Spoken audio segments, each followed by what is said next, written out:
और 40 साल उन्होंने क्या किया, गोगोई जी की 15 साल की सरकार ने क्या किया। चाय बागान के लोग वहीं थे, कांग्रेस की सरकारें थीं। ये पॉलिटिकल टूरिज्म में आजकल आकर के लोगों को समझा रहे हैं।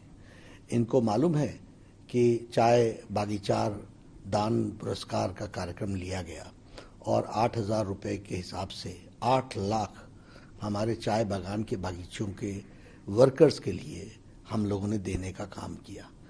लेकिन इन्होंने क्या किया, इनका क्या इतिहास है और इन्होंने चाय बागीचे के लिए क्या किया। हम अगर बातचीत करें तो मैं ये कह सकता हूँ कि मैं स्वास्थ्य मंत्री था, मोदी जी के आशीर्वाद से 130 मोबाइल मेडिकल यूनिट्स हमने दिए इनके हेल्थ की चिंता के लिए। उसी तरीके से इनके जॉब लॉस में during the time of pregnancy 12,000 रुपये सर्बानंद सोनोवाल जी ने प्रसूति वाली महिलाओं के लिए व्यवस्था की और अब बढ़ा करके उसको 18,000 कर दिया है। ये जो सड़कों पर कांग्रेस पार्टी जा रही है और अब बोल रही है कि मैं चाय की बागीचों की चिंता करूंगी, ये सड़कें भी पक्की सर्बानंद सोनोवाल जी और हेमंत बिस्वा शर्मा की सरकार ने बनाई है, बीजेपी की सरकार ने बनाई है। इसलिए पीपल, लोग चाय बागीचे के अच्छी तरीके से जानते हैं। हाथी के दांत दिखाने के और हैं, खाने के और हैं, और इन पर कोई विश्वास नहीं करता। आपने इनकी 5 गारंटी की बात की, आपने इसमें CAA की बात भी की हुई है। मुझे नहीं समझ में आता कि कांग्रेस पार्टी के ये गारंटी बनाने वाले लोग कौन हैं और इनकी जानकारियां कितनी सीमित हैं। आप ही बताइए, यूनियन पार्लियामेंट के द्वारा, भारत के संसद के द्वारा पारित लॉ को कोई स्टेट लॉ ओवररूल कर सकता है? तो जो इनको ये नहीं मालूम, ये जनता को गुमराह करने के लिए काम कर रहे हैं। ये मानसिक दिवालियेपन का प्रदर्शन है और इन्होंने किस तरीके से लोगों को बरगलाया है, धोखे में रखा है, ये बात सब लोगों को स्पष्ट है। राजस्थान में, मध्य प्रदेश में और छत्तीसगढ़ में इन्होंने कहा था कि हम किसानों का जो ऋण है वो माफी करेंगे, 7 दिनों के अंदर करेंगे, नहीं तो मुख्यमंत्री जाएगा। एक मुख्यमंत्री को तो जनता ने हटा दिया, अब बाकी मुख्यमंत्री को आप कब हटाने वाले हैं, क्या करने वाले? 2.5 साल गुजर गए।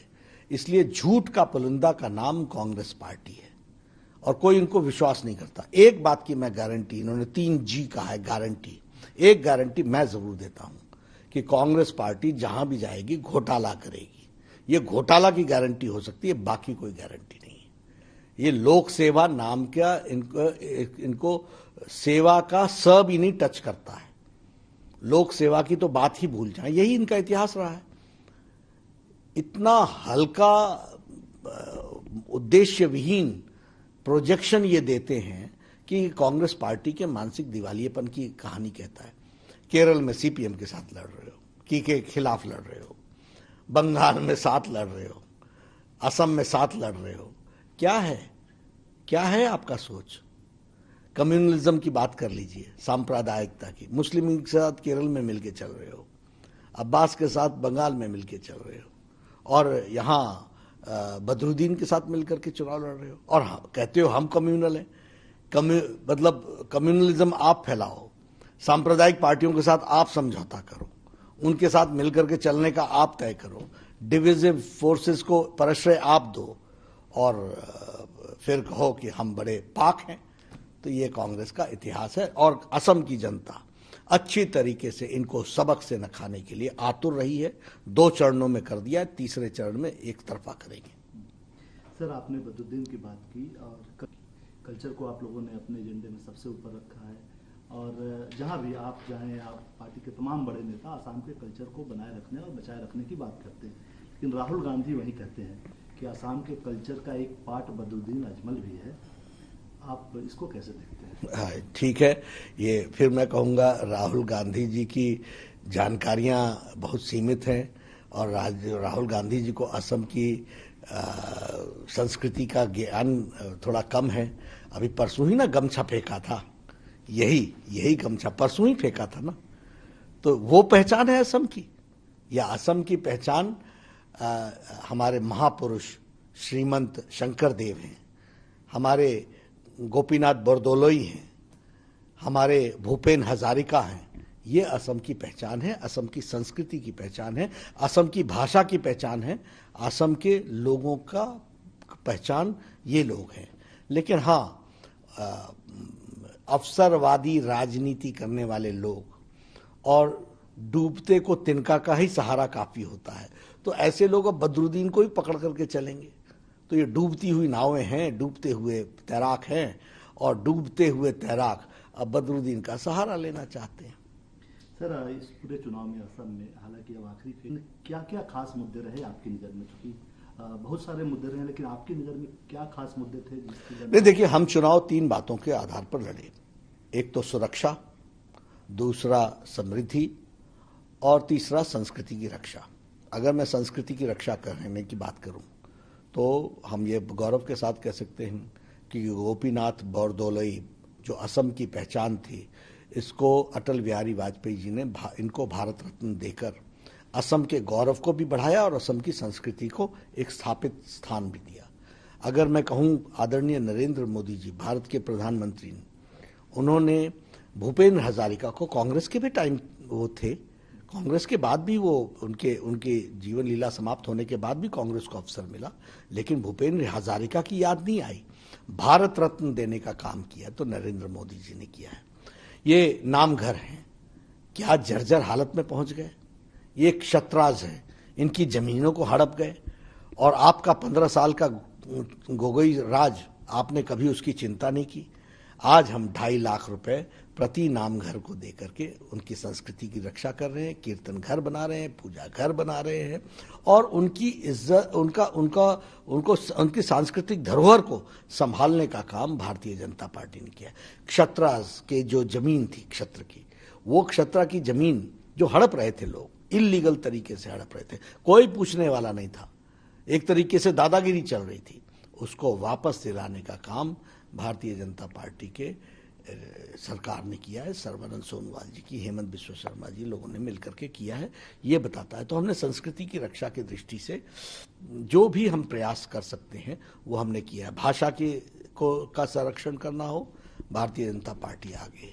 अगर संस्कृति की रक्षा करना हो, भारतीय जनता पार्टी आगे। अगर मैं सुरक्षा की बात करूं, 50 साल से बोडो आंदोलन चल रहा था, 50 years, thousands of people died, हजारों लोग मारे गए, हजारों सिक्योरिटी पर्सन्स मारे गए, हर तरीके की दुख तकलीफ में रहे, लेकिन कोई सुनने वाला नहीं था। ये तो मोदी जी की इच्छा शक्ति, पॉलिटिकल विल, और Amit Shah ji as home minister की रणनीति, the strategy, and Sarbananda Sonowal he implemented in letter in spirit कि बोडो ट्राइबल रीजन का, बोडो टेरिटोरियल रीजन का समाधान हुआ। उनको, उनके एस्पिरेशंस को हम लोगों ने एकोमोडेट किया और असम की आइडेंटिटी बचाई, और जो लोगों ने हथियार पकड़े हुए थे उनको वापस समाज में स्थापित करने का भी जिम्मा लिया। लगभग 2,500 से 3,000 लोगों ने आत्मसमर्पण किया है। 4,000 से ज्यादा असॉल्ट राइफल्स सरेंडर हुए हैं।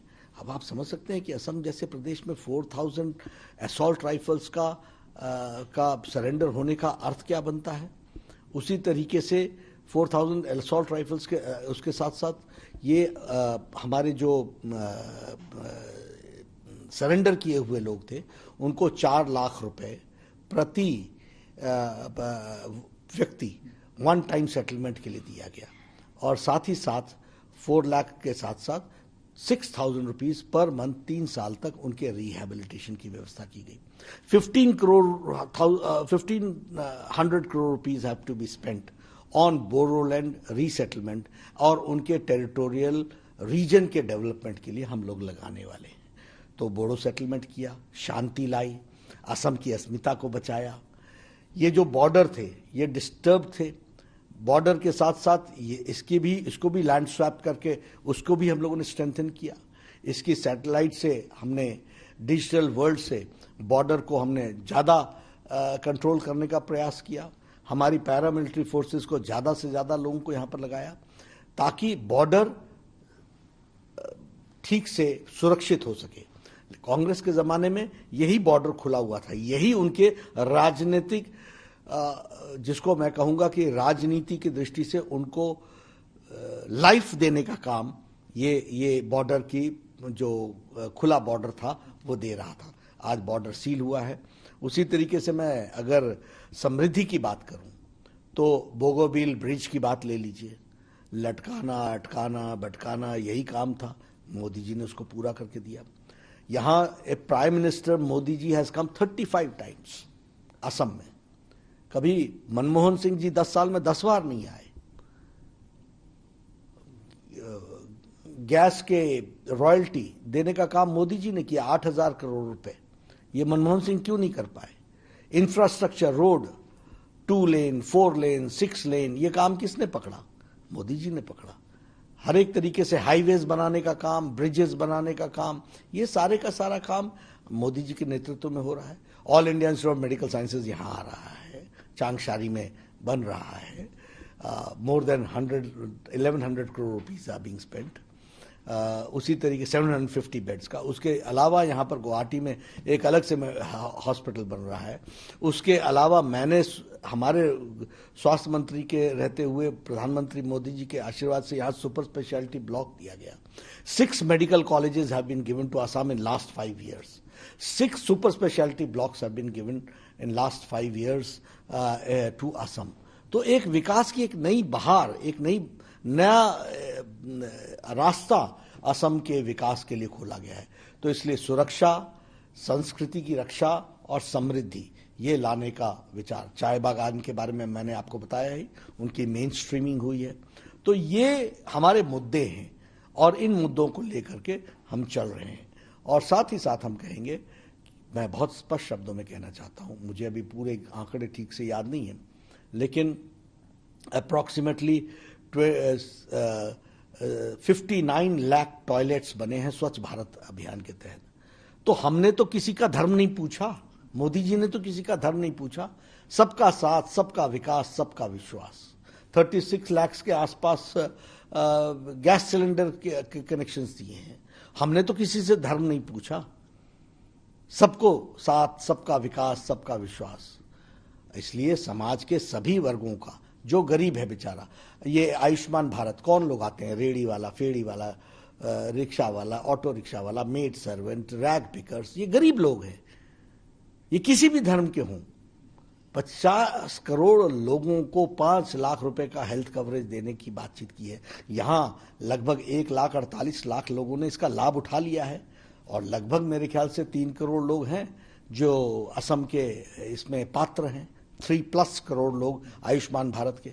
और सर्बानंद सोनोवाल जी ने अटल अमृत योजना के तहत उनको 2 लाख रुपए का और पैकेज दिया है।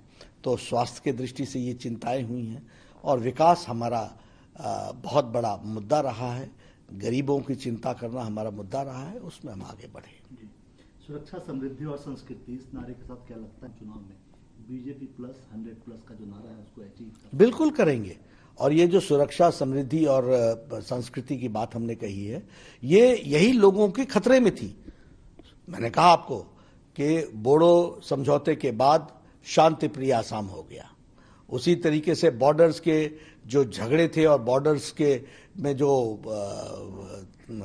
खुले रास्ते थे उनको सील करने के कारण असम मजबूत हो गया है और एक सुदृढ़ीकरण आया है और सिक्योरिटी मिली है लोगों को। अगर मैं समृद्धि की बात करूं तो मैंने आपको पहले कहा कि एक विकास की एक नई कहानी लिखी जा रही है। और अगर मैं संस्कृति की रक्षा की बात करूं, किसी ने नाम घर की, क्षत्र की चिंता नहीं की थी, किसी ने असम के भाषा की चिंता नहीं की थी।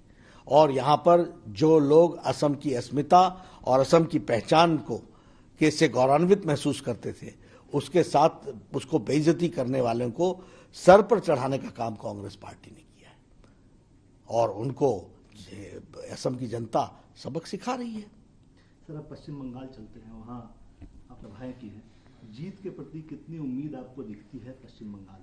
देखिए, पश्चिम बंगाल के नतीजे इस बार, सरकार तो बनी रही है लेकिन नतीजे चौंकाने वाले आएंगे। और मैं आपको बता दूं कि जनता पार्टी से आगे निकल गई है। ममता जी के राज को लॉक, स्टॉक एंड बैरल छुट्टी करने के लिए बंगाल की जनता आतुर बैठी है। और पहले 2 चरण में एक तरफा टीएमसी साफ और बीजेपी आ रही है, ये साफ हो गया है। नंदीग्राम में भी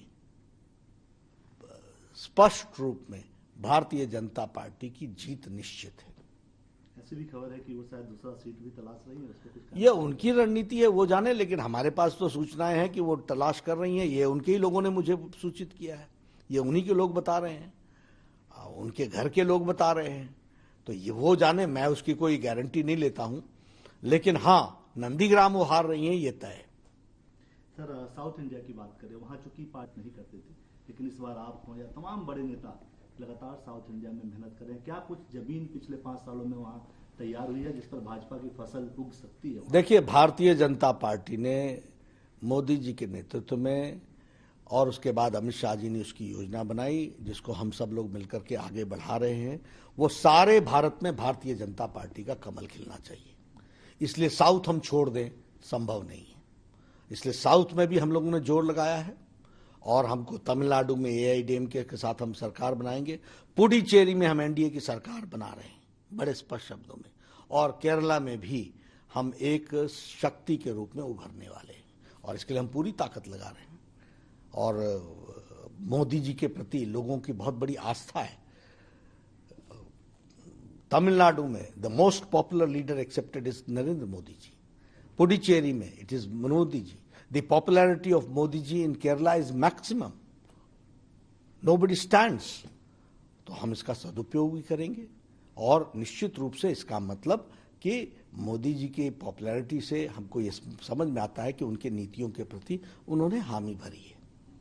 सर, लगातार सुनते हैं जब भी चुनावी रैली होती है, आप एक चीज लगातार कहते हैं, कहीं राज्य में भी चुनाव हो तो सबसे ज्यादा चर्चा आप करते हैं कि प्रधानमंत्री मोदी जी के चेहरे पे हम चुनाव लड़ रहे हैं। इसके पीछे की कोई वजह है कि लगातार प्रधानमंत्री मोदी जी के नाम का इस्तेमाल ही राज्यों के चुनाव में भी हो? नहीं, देखिए, मैं आपको बताऊं कि हमारे यहाँ मोदी जी ने राजनीति में राजनीति की परिभाषा बदल दी। He has change the definition of politics, और राजनीति की संस्कृति बदल दी। और हमारी नहीं, सभी अन्य पार्टियों की। जो लोग जात की बात करते थे आज विकास की बात कर रहे हैं। जो लोग भाई भतीजावाद की बात करते थे वो अभी विकास का मुखौटा लेकर के चल रहे हैं। जो लोग मेवा खाते थे और खाने के लिए आतुर रहते हैं, अभी भी मौका मिलेगा तो खाएंगे, वो सेवा की बात करने लगे हैं। This is all because Modi ji has change the definition of politics. He has change, उन्होंने भारत की राजनीति की परिभाषा बदल दी। ये छोटी घटना नहीं है। प्रधानमंत्री का ये कहना कि मैं प्रधान सेवक हूं, और कहना ही नहीं, करके दिखाना। 6 years एक छुट्टी नहीं लेना, दिन रात काम करना, और इसमें कोई दो राय नहीं है। आज हमें बड़ा गौरवान्वित महसूस होता है। एक 2014 के पहले पिछलग्गू भारत, भ्रष्टाचारी भारत, पॉलिसी पैरालिसिस भारत, आज भारत दुनिया में अपनी अपनी अपनी आन बान और शान के साथ चमक रहा है। दुनिया में हर भारतीय, कोई भी किसी देश के दुनिया के किसी कोने में हो, गर्व से के साथ कह रहा है I am Indian and I love prime minister Modi. आप ये कोरोना की संक्रमण हुआ, आप बताइए, अमेरिका के चुनाव का मुद्दा कोरोना का मैनेजमेंट था कि नहीं था? आप बताइए, यूरोप हमसे ज्यादा स्वास्थ्य में स्ट्रांग है और उसकी व्यवस्थाएं हमसे स्ट्रांग हैं, लेकिन वो लड़खड़ा गया कि नहीं लड़खड़ा गया? असहाय महसूस हुआ कि नहीं हुआ? आप बताइए, वेस्टर्न कंट्रीज जो हमसे स्वास्थ्य में अच्छी थी, उन्होंने अपने आप को असहाय महसूस किया। और ये भारत 130 करोड़ का देश, इसको मोदी जी के नेतृत्व में लॉकडाउन भी लगा। आज हम 2500 कोविड डेडिकेटेड हॉस्पिटल के साथ खड़े हैं। आज 5 लाख पर्सनल प्रोटेक्शन इक्विपमेंट हम बना रहे हैं। आज हमारी 14 लाख से 15 लाख डेली टेस्टिंग कैपेसिटी बन गई है। आज हमारी मॉर्टेलिटी रेट सबसे कम है और हमारी रिकवरी रेट सबसे ज़्यादा है। और हमने 150 देशों को पैरासीटामोल और HCQ की मेडिसिन दी। और कभी सोचा था आपने कि भारत वैक्सीन बनाएगा? भारत तो पहले से ही इंतजार में बैठा होता था यूपीए के टाइम में कि कोई दे दो, किसी भी तरीके से दे दो, कुछ भी कर दो। ये स्वाभिमान जगाने का काम नरेंद्र मोदी जी ने किया है, और उस स्वाभिमान के कारण आज हमारे यहाँ लगभग 2 वैक्सीन्स का निर्माण तो हुआ ही हुआ, और हमने वैक्सीन अपने देशवासियों को देने का तय तो किया ही किया। आज 72 देशों को हम वैक्सीन दे रहे हैं। कनाडा देश जैसा देश हमसे मांग रहा है, और यह भारत के लोगों का मनोबल को कितना ऊंचा करता है ये हम समझते हैं। If we have a such a leader, तो हमारे लिए, भारतीय जनता पार्टी के लिए, ऐसी शख्सियत जो देश में जिसके सबसे ज्यादा मान सम्मान हो, दुनिया में जो स्थापित नेता हो, उनका पार्टी के, और वो पार्टी के संगठन के व्यक्ति हैं। अगर संगठन ने उनको जब भी जो कहा है वो उन्होंने हमेशा पार्टी को माना है, तो ऐसे व्यक्ति का उपयोग करना, सदुपयोग करना, ये पार्टी के अध्यक्ष के रूप में मेरी जिम्मेवारी है, और ये हमारे लिए सौभाग्य है कि हम उनका सदुपयोग करें। और कोई भी चुनाव हो, आफ्टर ऑल यहाँ पर अगर आयुष्मान भारत इंप्लीमेंट हुआ, जिससे असम के लोगों की हेल्थ कंडीशन में परिवर्तन आया, स्वच्छ भारत इंप्लीमेंट हुआ जिसके कारण हमारी हाइजीन में फर्क पड़ा, अगर मैं महिलाओं का सशक्तिकरण हुआ उज्ज्वला में, सौभाग्य में, उजाला में, अगर जनधन योजना में, तो ऐसे नेताओं का स्टेट की पॉलिटिक्स पर इंपैक्ट पड़ता है कि नहीं पड़ता है, और अगर पड़ता है तो उसका सदुपयोग हमको करना है कि नहीं करना है। तो इसलिए हम कहते हैं डबल इंजन की सरकार बनाओ, मोदी जी का आशीर्वाद रहेगा, नीचे इंप्लीमेंट करने वाला व्यक्ति हमारा चाहिए। सर, एक आखिरी सवाल, बिहार का सबसे क्रूशियल चुनाव था, आप लोगों ने वहां जीत दर्ज की। अब ये 5 राज्य एक साथ हैं, लगातार आप लोग दिन रात कोशिश कर रहे हैं, ये कितना चुनौतीपूर्ण है और इसको आप कैसे देखते हैं? देखिए, बिहार का चुनाव भी मोदी जी के नेतृत्व में लड़ा गया था। उस समय भी आप लोगों ने प्रश्न खड़ा किया था और आपने कहा था कि इनको आप क्यों चुनाव के प्रचार में ला रहे हो, और हमने कहा था कि मोदी जी एक संगठन के सिपाही हैं, उनको जब हम जहां कहते हैं वो लगते हैं, पूरी ताकत के साथ लगते हैं, पूरी शिद्दत के साथ लगते हैं। मैंने इंटरव्यू में ये कहा था। और अभी भी ये जो हम 5 राज्यों के चुनाव हैं, इसमें हम सरकारें बना रहे हैं। बंगाल और असम में और पुडुचेरी में हमारी सरकार बन रही है। तेलंगाना में, तमिलनाडु में हमारी AIADMK के साथ सरकार बन रही है, और केरल में हम बहुत अच्छा करने वाले हैं।